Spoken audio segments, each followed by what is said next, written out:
Oke, Bismillahirrahmanirrahim. Assalamualaikum warahmatullahi wabarakatuh.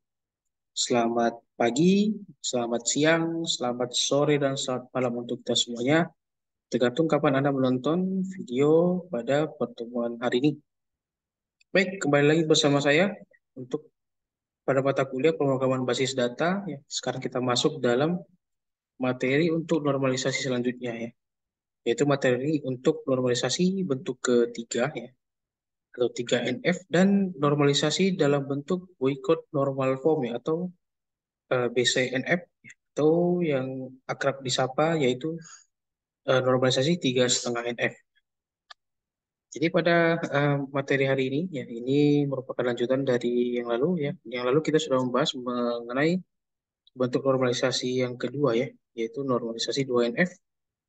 Ya, kita review sejenak untuk review dari materi normalisasi 2NF yang lalu. Kita membahas mengenai eh, istilah yaitu remove apa itu ya, apa? Remove untuk partial dependency ya, yang dimana untuk menghapus ketergantungan parsial dari antara satu atribut dengan atribut yang lainnya dalam sebuah tabel database ya. Nah, pada normalisasi selanjutnya ya, normalisasi 3NF ini ya, masih juga berdefinisi yang sama, yaitu berguna untuk menghapus nilai yang tidak konsisten ya. Bedanya hanya nanti dalam kajiannya ataupun juga dalam skupnya. Normalisasi tahap ketiga yaitu bentuk ketiga ini nanti ya, di mana posisinya dan di mana eh, apa namanya, prosesnya ya. Nah, untuk normalisasi ketiga sendiri ya, ini disebut juga dengan istilah remove transitive dependency. Normalisasi pertama itu remove multi value attribut. Normalisasi yang kedua itulah remove untuk partial dependency. Dan yang ketiga ini adalah dengan istilah remove transitive dependency gitu. Apa itu transitive dependency? Nanti kita akan bahas ya. Nah, jadi di sini secara lengkapnya untuk teknis definisinya yaitu dengan adanya data yang memiliki ketergantungan secara transitif, ya, transitif secara apa namanya, secara bahasanya yaitu pelengkap ya. Nah, maka data akan menjadi tidak konsisten dalam kondisi tertentu. Jadi kita akan lihat nanti di mana letak dari transitif dependensi ini ya, dan posisinya pada normalisasi bentuk ketiga.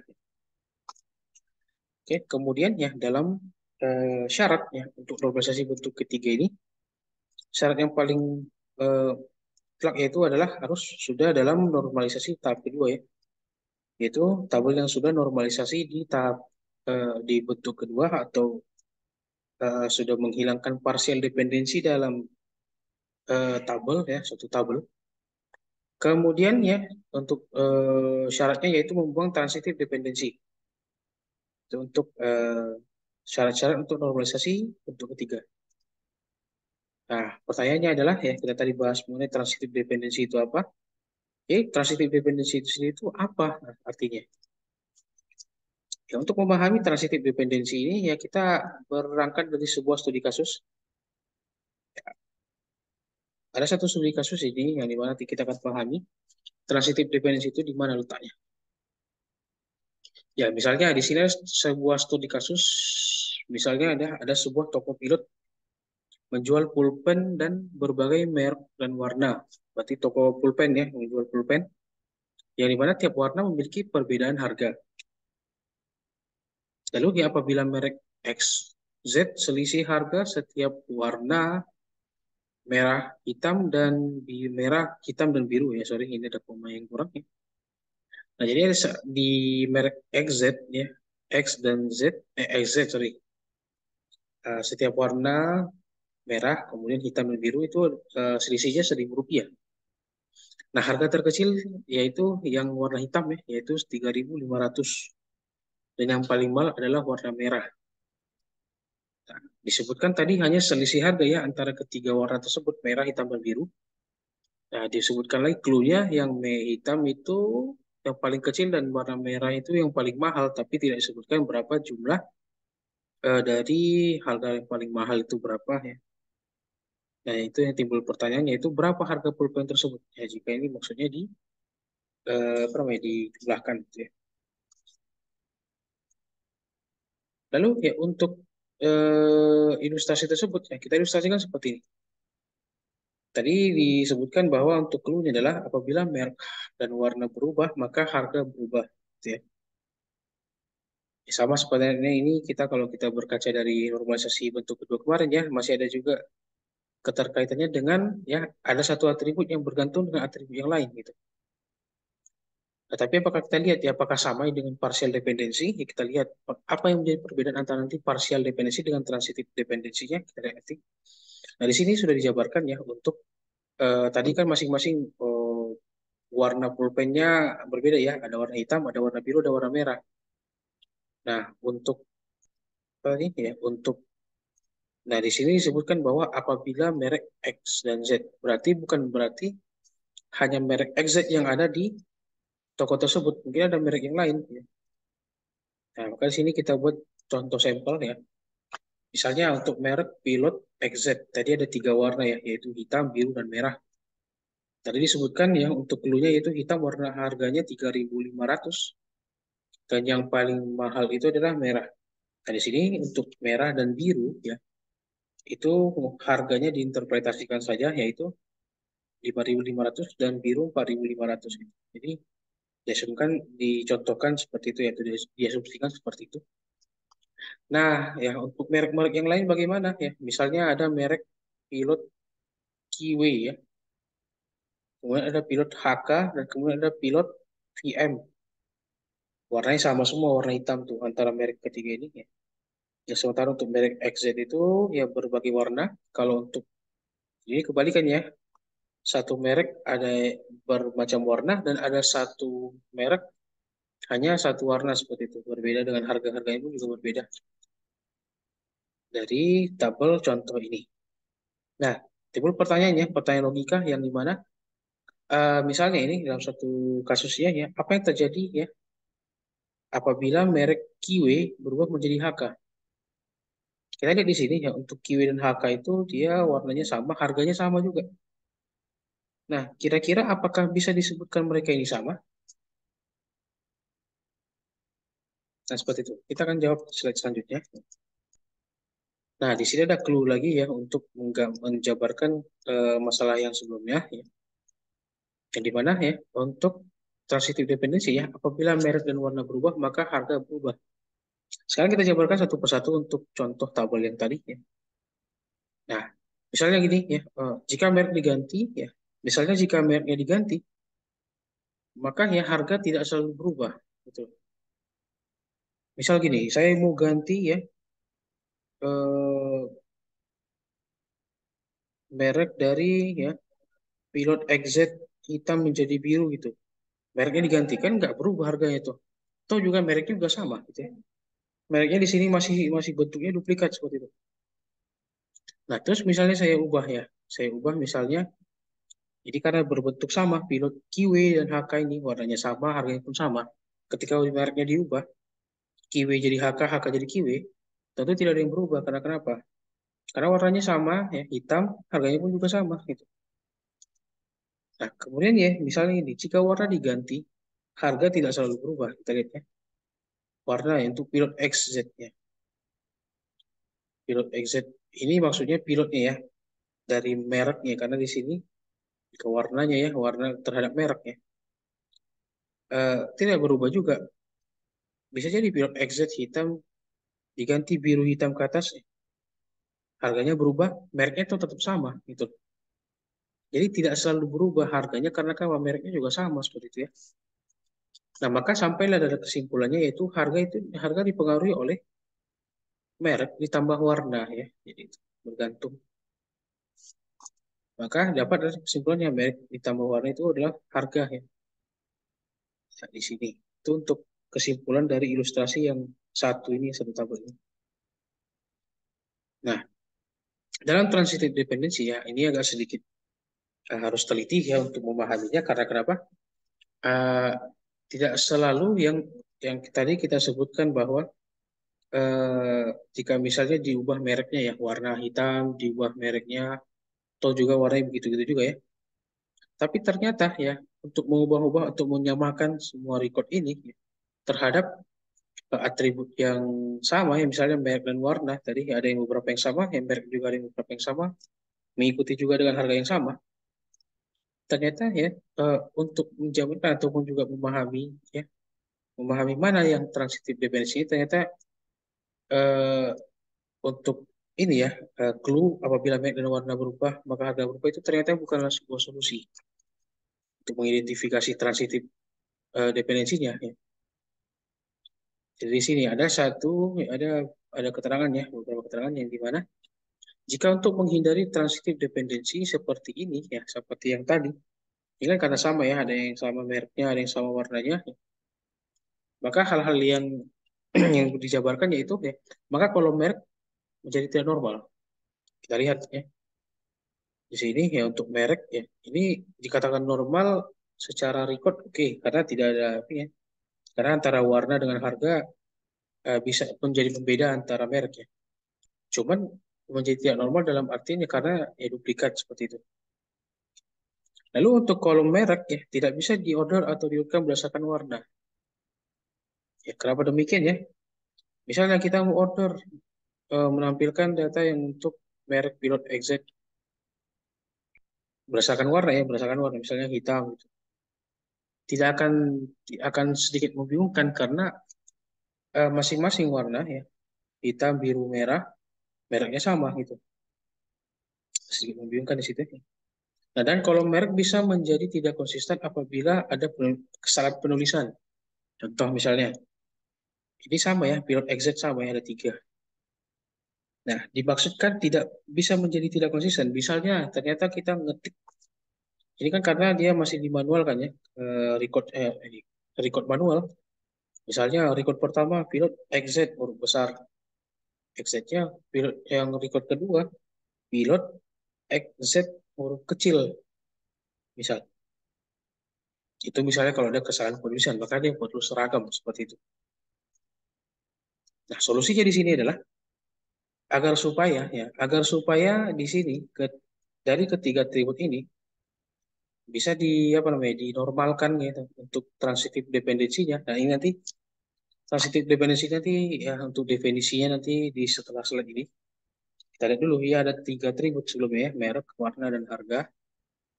Nah, ketika kita cari solusinya, kita temukan solusinya bahwa agar supaya ini tadi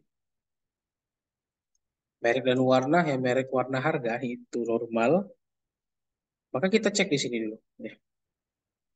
Di antara kedua atribut, di antara ketiga atribut ini, mana yang bergantung terhadap atribut mana, seperti itu. Mana yang bergantung ya, sangat yang cukup bergantung dengan satu atribut dengan atribut yang lain. Ya. Jadi masih agak sama seperti partial dependency. Cuman di sini ya saya sampaikan ya, untuk transitive dependency ini, kalau di partial dependency kemarin definisinya adalah satu atribut fungsional ya, atribut yang berfungsi, itu bergantung kepada satu atribut yang lain. Seperti itu. Nah, ketika kita memandang tabel ini ya, tabel pulpen pilot ini yang banyak-banyak nih, maka di sini bisa kita simpulkan ya, saya definisinya yaitu satu atribut bergantung dengan satu atribut lain, yang mana satu atribut yang lain itu bergantung dengan atribut yang lain. Nah, jadi bertingkat tuh ketergantungannya. Ya, satu atribut bergantung dengan atribut yang lain, yang dimana atribut yang lain itu bergantung lagi ke atribut yang lain. Jadi dia bertahap. Kalau yang kemarin partial dependency itu antar satu atribut dengan atribut yang lain, jelas. Berarti dia melibatkan dua atribut. Nah ini, atribut yang ini, ya, merek tadi, merek bergantung kepada warna. Karena kalau merek ini berdiri sendiri, maka ini redundant. Ya, pilot exit, ya kan itu duplikat. Nah, caranya adalah supaya ini bisa bisa di identik yaitu dengan bergantung kepada warna. Sehingga untuk pilot exit itu kan dia jadinya jadi berbeda ya. Jadi pilot exit itu spesifik. Jadi ada yang warna hitam, biru, merah seperti itu. Dan untuk yang KW ternyata warnanya sama hitam. Nah, selesai nggak di situ untuk urusan definisinya? Ternyata nggak. Ada lagi Ada lagi untuk pendukungnya ya, agar supaya masing-masing record ini tidak redundant gitu. Yaitu ada harga ya. Membedakan lagi tuh mereknya sama tadi ya, harganya juga bergantung kepada harga. Karena kenapa? Karena ini kan dia urusannya adalah item seperti itu. Maka ada atribut yang bergantung terhadap item. Kita sudah belajar kemarin di normalisasi yang kedua. Kalau itemnya diubah, maka harganya pun ikut diubah.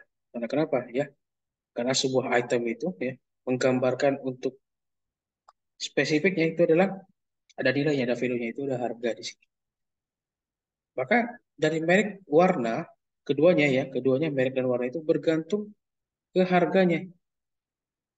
Seperti itu untuk nilainya dan juga untuk nilai untuk pembedanya ya. Maka masuklah kita di slide selanjutnya ya. Jadi untuk transitive dependensinya ya, untuk mengatasi itu ya, ada yang bergantung ya, yang sebagai parsial itu ya. Jadi untuk transitive dependensi ini berkaitan dengan partial dependensi, ya, di mana partial dependensi itu ada lagi parsial yang lain. Nah itu, makanya masuklah dia dalam definisi transitif. Transitif itu tadi pelengkapnya. Jadi kan kita masuk ke definisinya pelengkap. Jadi pelengkap antara atribut merek dan warna itu apa? Itu harga. Nah, jadi di sini ya secara apa ya? Secara pemisahannya ya. Pemisahannya yaitu ya merek dan warna itu kan bergantung ya, bergantung bergantung ya keduanya yang dimana pelengkap dari kedua ini supaya dia dikatakan bisa lebih padu itu adalah dengan harga. Maka dipisahkanlah merek warna dan harganya.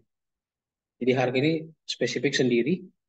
Nah, untuk merek dan warna itu punya ID sendiri ya. Kita belajar dari normalisasi bentuk pertama. Jadi berkaitannya satu 2 3 itu berkaitan untuk apa namanya? Untuk normalisasinya. Maka dari ID ini jelas ya, ID 1 sampai 6 ini ya. Ketika kita foreign key kan ya, ini foreign key jadi ya, foreign key terhadap ke tabel harga gitu, maka dia menjabarkan untuk masing-masing harga dari masing-masing pulpen ya, seperti itu. Jadi di sini ada transitive dependency. Atau secara lainnya ya untuk definisi transitive dependency ini adalah untuk memisahkan ya, memisahkan antara eh, atribut yang sudah parsial ya atau yang dependensi parsial itu dengan pelengkapnya seperti itu. Itu definisinya ya. Pemisahan apa namanya atribut ya, atribut yang dijadikan sebagai pelengkap atau pelengkap dari atribut yang sudah bergantung. Ya agak sedikit rumit memang ya, tapi dari sini bisa dipahami kok untuk apa namanya untuk eh, prosesnya ya. Itu tuh transitive dependency. Nah, jadi ada langsung tugas latihan ini ya, langsung supaya nanti ya supaya bisa teruji ya anda semuanya untuk pemahaman normalisasi bentuk ketiganya. Jadi sini untuk tugas latihannya di sini ya ini adalah tabel katakanlah ini atlet badminton ya. Budi Hartono, Linus Wiking gitu. Itu kan atlet badminton ya. Nah, jadi di sini ada 4 atribut ya. Nanti silakan nanti diubah ke normal ketiga ya. Normal ketiga kemarin ya atau normal kedua kemarin saya sudah sampaikan bahwa dalam tahap normalisasi itu bertahap ya. Nanti jabarkan untuk normalisasi pertamanya bagaimana, yang keduanya bagaimana, dan yang ketiganya yang sudah dibahas sebelumnya di slide sebelumnya. Ya, silakan nanti dicoba ya. Oke, itu tuh tugas latihan ya normalisasi 3NF. Sekarang kita masuk ke normalisasi boycott atau 3,5 NF ya. Yang mana ya untuk normalisasi 3,5 NF ini adalah lanjutan dari yang 3NF itu ya. Kenapa dia dikatakan 3,5 NF ya? Nanti kan kita bahas selanjutnya. Oke, dari segi definisinya sendiri ya untuk boycott normal form ini atau disingkat BCNF ini ya itu yang telah dikembangkan di tahun 74 ya oleh Raymond F. Boyce dan Edgar F. Court. Jadi penemuan mereka ini, penemuan konsep mereka ini yang disebut boycott ya atau boycott ya banyak yang menyebutkan seperti itu. Nah, itu syaratnya yaitu, oh ya sorry ya, ini syarat bentuk eh, BCNF maksudnya. Jadi syaratnya adalah harus normal yang ketiga, sudah normal ketiga, kemudian membuang trivial dependency. Katanya yang normalisasi tahap ketiga, bentuk ketiga itu adalah transitif ya. Kalau yang untuk BCNF ini ya, itu adalah trivial dependency. Kita akan lihat nanti di mana definisinya. Nah, eh, apa itu trivial dependency? Nah, itu dia pertanyaan yang paling mendasar di sini. Nah, trivial sendiri kalau secara bahasanya ya, itu adalah dari bahasa Inggris ya, artinya umum, biasa, atau sepele ya, atau receh gitu ya. Kalau bahasa kita ya, bahasa gaul kita ya receh, ya, recehan gitu ya, sepele gitu. Nah, karena biasanya bentuk trivial itu seharusnya sudah ternormalisasi pada 2NF dan 3NF ya. Ya, ada beberapa hal yang sepele yang kita anggap yang sebenarnya ternyata itu bisa berpengaruh terhadap relasi data ya. Nah, umumnya di normalisasi kedua dan tiga itu harusnya sudah kalau katakan lagi nih ya, kita dalam analisisnya ya, kita udah lakukan nih ada satu tabel kita normalisasi sampai 3NF ya. Ya, terkadang kita masih bingung, masih baru menyadari bahwa kayak sepertinya ini ada yang belum normal ya gitu. Ya, beberapa hal tersebut ya itu terjadi karena ada satu atribut yang dianggap kayaknya sepertinya nggak masalah deh. Sepertinya nggak ada pengaruh lah atribut ini terhadap normalisasi ini seperti itu. Nah, biasanya ya untuk hal-hal yang seperti itu ya, ketika kita selesai normalisasi ketiga, baru bisa kita pahami.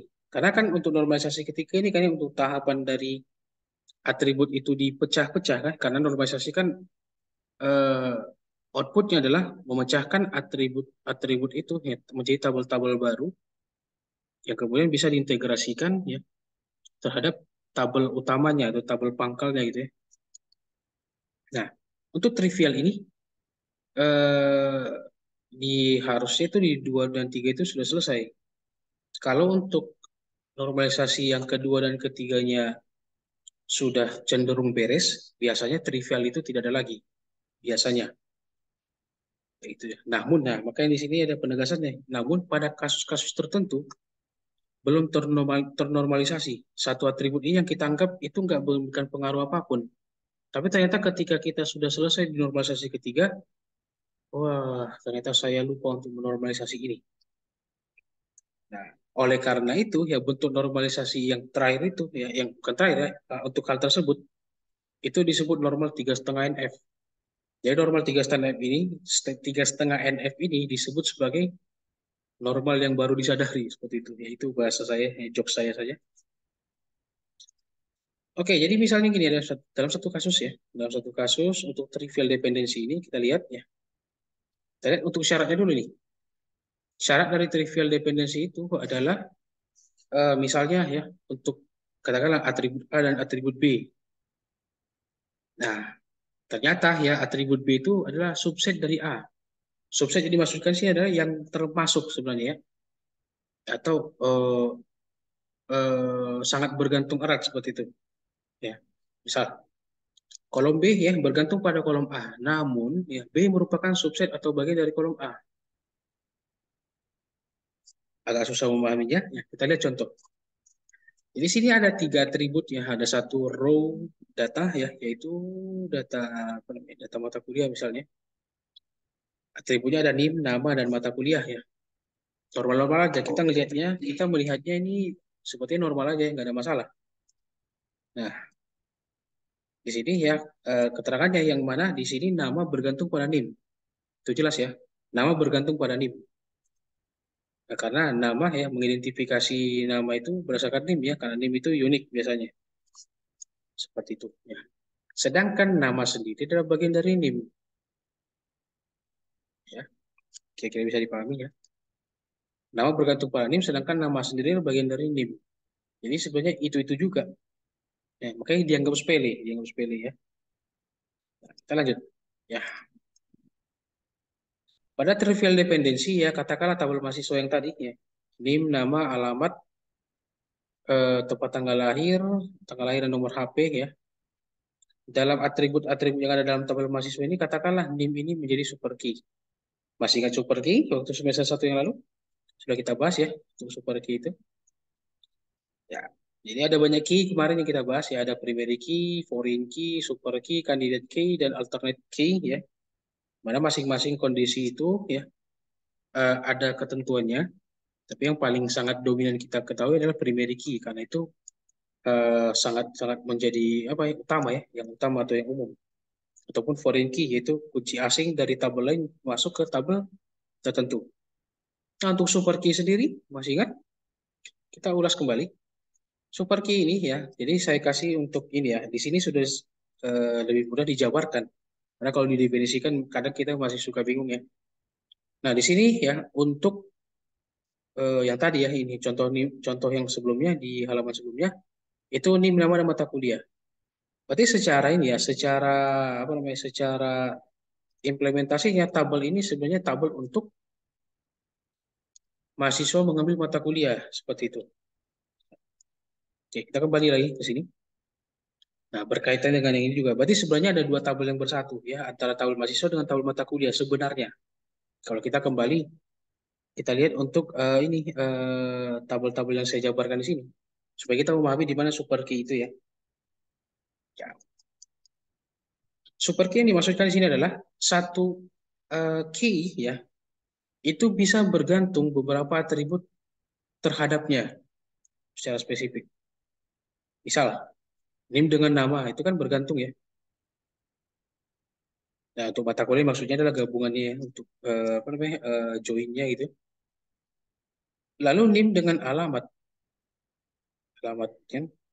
Karena alamat itu didefinisikan dari nama spesifiknya ya ketika dia diintegrasikan ya di apa namanya diintegrasikan itu NIM dengan nama. NIM itu maksudnya sudah menggambarkan bahwa NIM ini namanya siapa seperti itu. Lalu NIM dan nomor HP ya.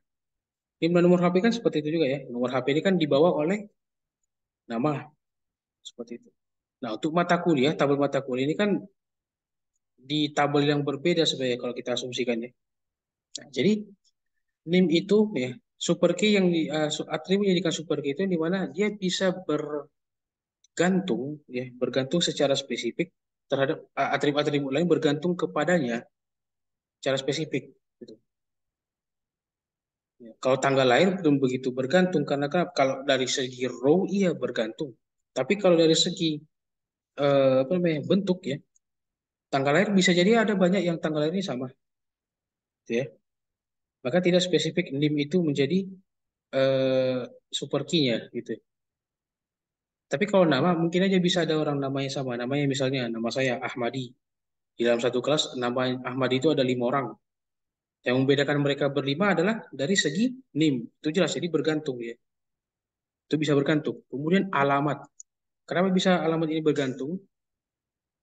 Trivial ya, sebagai apa namanya, yang hal-hal yang sepele kita anggap ya. Karena misal gini, katakanlah dalam satu kelas itu ada yang alamatnya sama. Katakanlah ngekos satu rumah ada 5 orang gitu. Alamatnya jadi sama tuh kalau dia di biodata ya. Nah, NIM ya, NIM untuk nama-nama yang sama ini yaitu berbeda tentunya. Tapi karena alamat mereka sama, maka NIM dan alamat itu jadinya bisa saling bergantung. Seperti itu. Kemudian nomor HP juga sama dengan yang lainnya, nama dan alamat. Itu makanya disebut dia super key, super. Dia bisa dia menjadi dia bisa jadi super key juga dianggap jadi primary key pun juga bisa ya. Jadi foreign key terhadap tabel lain pun bisa seperti itu. Nah, makanya dia dinyatakan sebagai super key. Nah, itu makanya dijabarkan satu persatu di sini. Nah, lanjut lagi ya untuk yang tadi ya NIM karena ini kita asumsikan sebagai tabel untuk apa ya untuk tabel pengambilan mata kuliah, maka kita akan menghapus trivial dependensinya dari kedua yang tadi, dari ketiga atribut ini tadi, eh, berarti yang jadi NIM itu jadi super key ya. Maka kita cek kemudian ya di antara ketiga tabel ini mana yang nggak biasa aja gitu, yang nggak begitu berpengaruh. Itu mata kuliah ya, karena tidak kita lingkari tadi dan kita tidak nggak begitu ngeh gitu ya. Tapi ternyata sebenarnya inilah ya dia sebagai trivialnya mata kuliah itu. Maka ya untuk dari penjabarannya ya, ini contoh ya, harusnya satu satu lagi ada nih untuk yang nomor HP tadi ya. Ini nama mata kuliah. Jadi di sini dari kedua contoh ini, dari dua tabel itu, maka yang menjadi trivialnya di situ adalah mata kuliah gitu. Maka dijabarkanlah trivialnya di mana, yaitu NIM dan mata kuliah. Artinya NIM ini kan sudah bisa mewakili seluruh isi dari yang ini, nama, alamat, sampai nomor HP. Jadi NIM, misalnya NIM 001, namanya si Ahmadi, alamatnya di Batam Center, tempat tanggal lahirnya di Sumatera Utara, ya. Jadi dia sudah di ini ya, sudah di apa namanya, include-kan gitu ya. Jadi ya normalisasi untuk trivialnya ya, yang asing di situ adalah mata kuliah ya, maka NIM dan mata kuliah langsung jadinya sebagai trivialnya gitu ya. Ya, semoga bisa dipahami untuk trivial dependensinya ini. Itu hanya dalam contoh kasus, beberapa kasus saja ya dalam hal trivial. Kalau untuk kasus lain belum tentu ada yang seperti ini ya, itu hanya ada beberapa kasus saja yang mungkin dari normalisasi satu 2 3 mungkin ada yang eh, silap atau kelewat seperti itu. Nah, untuk tugas latihan dari untuk normalisasi 3,5 NF-nya ya di sini untuk apa namanya? Untuk apa ini? Toko supplier ya. Jadi silakan nanti ini dicoba untuk dinormalisasi untuk BSNF-nya ya, sama juga dari tahapan 1, 2, 3 dan 3,5. Itu untuk tugas dari normalisasi 3,5 NF. Nah, maka kesimpulan yang didapatkan dari materi ini ya, ini kan ada dua materi sebenarnya, yaitu materi normalisasi 3NF dan 3,5 NF ya. Untuk normalisasi ketiga ya, itu untuk menghapus transitif dependensi. Transitif tadi yaitu adalah atribut yang pelengkapnya, ya, atribut pelengkap dari apa namanya, dari satu tabel. Sementara untuk normalisasi 3,5 ini adalah untuk menghapus trivial dependensi. Trivial itu adalah atribut yang dianggap sepele ya, atau atribut yang sangat biasa atau umum seperti itu. Itu kesimpulannya. Nah, sekian saja untuk materi di normalisasi 3 dan 3,5 NF ini ya. Semoga bisa dipahami ya. Ada hal yang kurang pahami boleh didiskusikan. Nanti akan saya sampaikan untuk contoh-contoh studi kasus yang lain ya jika masih ada yang kurang memahami. Untuk soal-soal latihannya nanti akan saya instruksikan kembali di instruksi selanjutnya. Baik, terima kasih sudah menonton video ini. Sampai jumpa di pertemuan selanjutnya. Saya akhiri. Wassalamualaikum warahmatullahi wabarakatuh dan salam sejahtera untuk kita semuanya.